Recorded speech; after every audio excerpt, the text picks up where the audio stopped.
Very good afternoon. Now, Ayush, yeah, what amalgam of all the fraternities, Ayurveda, Yoga, Unani, Siddha, Homeopathy, it is only just for acronym, it is of no use. See, we have vast oceans, and where is audio?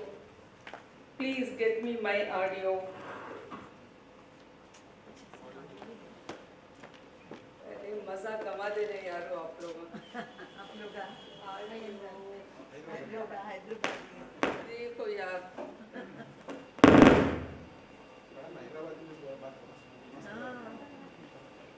आप लोग का मिलेगा आप हिंदी में बोलोगे हम अच्छा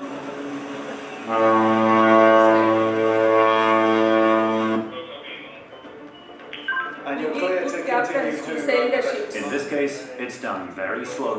stop in your back. Touch नको करो madam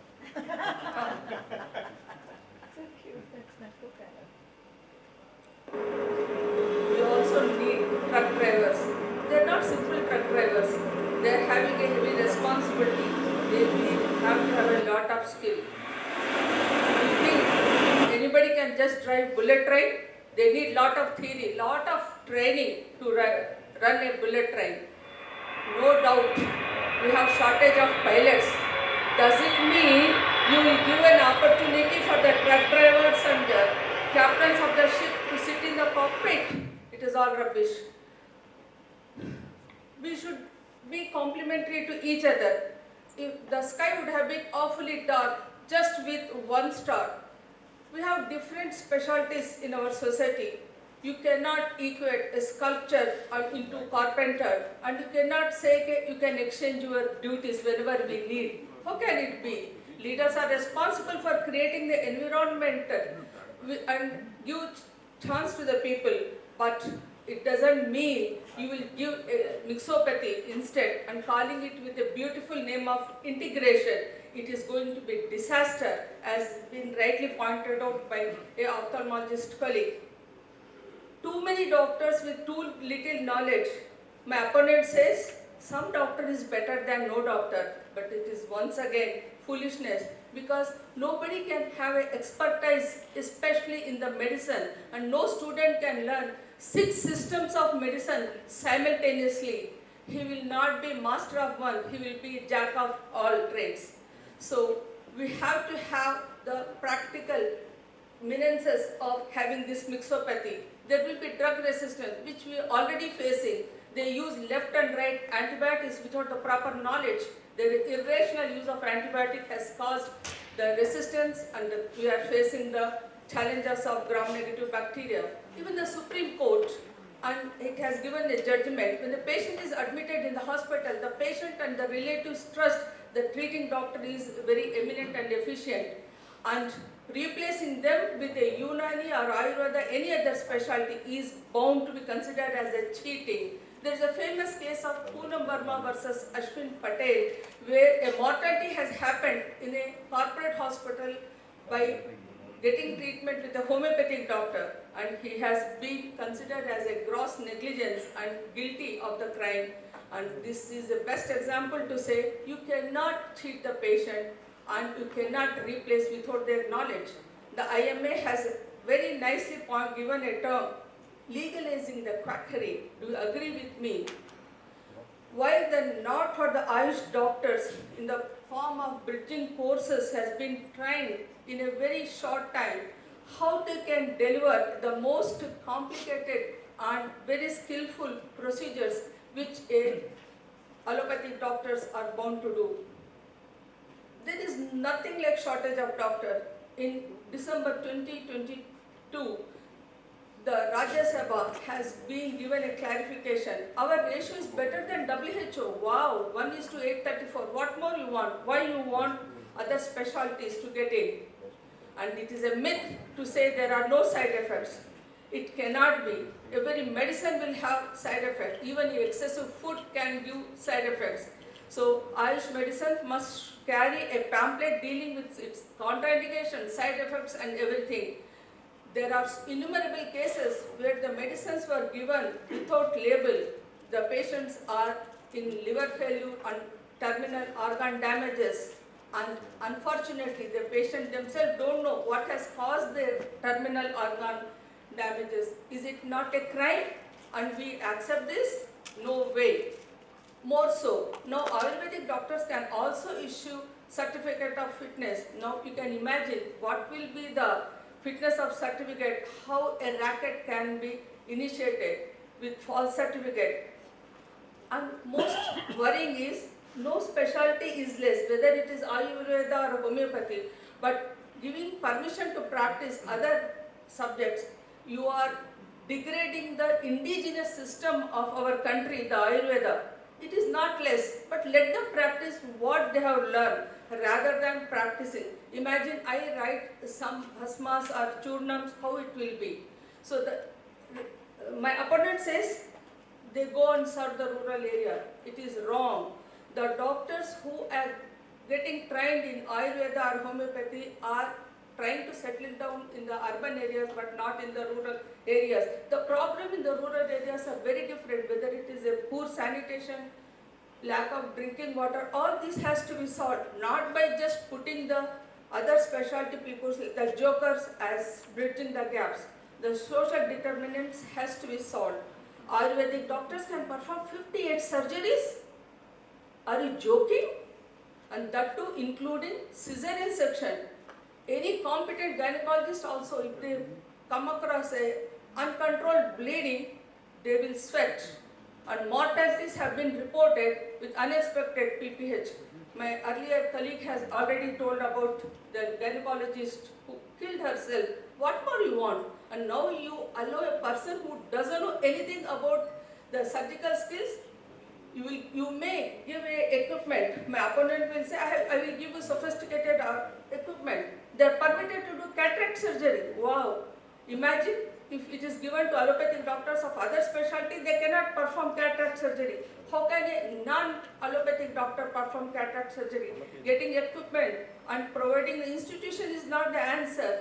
We have spent all our life in getting mind, eye, hand coordination, in getting into perfection of laparoscopy and robotic surgery. How the hell a person who doesn't know the basic principles, no physics, no chemical knowledge, no integration of the coordination, how can they just practice and do surgeries? It is not the equipment or the machine. Man or woman behind the machine is important. If you need a nice portrait, do you replace it with somebody just because he takes the brush and paints? It is ridiculous.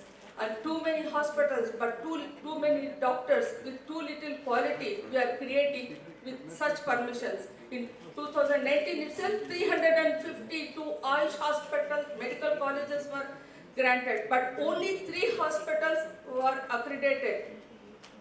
Both MBBS and postgraduates of allopathic doctors are made compulsory to do rural service, whereas these rules are not applicable to Ayush doctors. How can it be? They cannot deal the acute condition. The randomized control studies have said the Ayurvedic medicine and the placebos are same in acute conditions like diarrhea. Why Ayurvedic doctors themselves opt to do medical practice? Because the medicines which give response are very quick in action in allopathy compared to their own medications. Nowadays, consumers are taken for a ride. There are no proper labels, no description of the drugs. Some kind of doctor is better than no doctor, my opponent says, but it is very dangerous. You cannot replace a goldsmith with a blacksmith. It is really unfit. There is no proper research for these drugs, and it cannot be a stopgap arrangement because it will be very lethal. And patient needs critical treatments in acute conditions. By giving a substitute substandard medical doctors, you are creating more complications and it may result in mortality. I appreciate the Kerala government which has put down saying that we won't permit. I wish others follow. See this, Journal of Ayurveda and Integrative Medicine. 2 of the experts are saying Ayurvedic doctors, if given permission to practice allopathic medicine, still they won't go to the rural area and they cannot serve the rural community.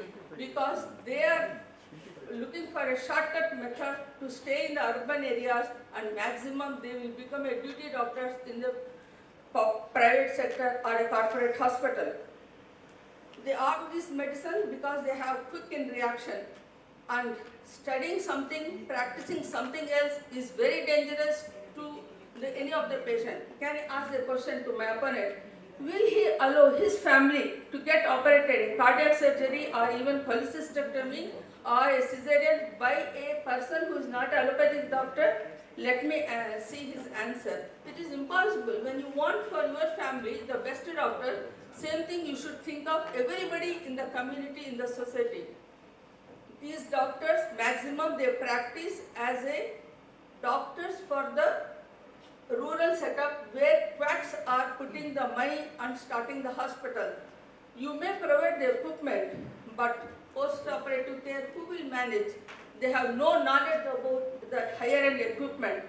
And these hospitals are, unfortunately, if you give certificate to them, they appoint these doctors for the cheaper salaries. Most of the corporate hospitals, the workforce in the ICU, many of the doctors are non-allopathic. You will be accelerating this system by giving official permission. The question is, why these Ayush doctors themselves coming to learn the modern medicine? Because they are having poor infrastructure, there is no quality of teaching in them, in their colleges, they don't have very dedicated teachers, heavy emphasis is on the only theory, no practical training. So they themselves are not opting to the subject or their medicine which they are supposed to learn and become masters. In other words, the colleges which you have created are not up to the mark. And now you will legalize like all these states, then you are then you are creating a havoc and you are pushing the patients to a death trap. I conclude my talk with this last few slides. The WHO statement is an eye-opener. In 2001, the WHO says the so-called allopathic doctors in the rural areas are not doctors. 57% of them are not even have any medical qualification, and 20% of them were just having a secondary school education. Do you want to endorse this type of system and degrade my country's name? We need computer specialists, we need civil engineers, mechanical engineers, but does it mean whenever you want, whenever there is a shortage, you will interchange them? How ridiculous it is. When you are not able to accept this for non-living things, how do you accept for a living patient to get operated, get treated by not qualified person? Can you train non-allopathic surgeons into a skillful surgeon? Can anybody take this challenge? This I will leave it to my audience to judge. Thank you so much. Okay. Dr. Suresh, do you want to rebut? Ghalib ना वो समझे हैं ना समझेंगे मेरी बात, दे उनको जिगर और गर्दे मुझको जुबां और। ऐसा तो मैंने कुछ कहा ही नहीं माननीय अध्यक्ष महोदय। I never said that I will get my cholecystectomy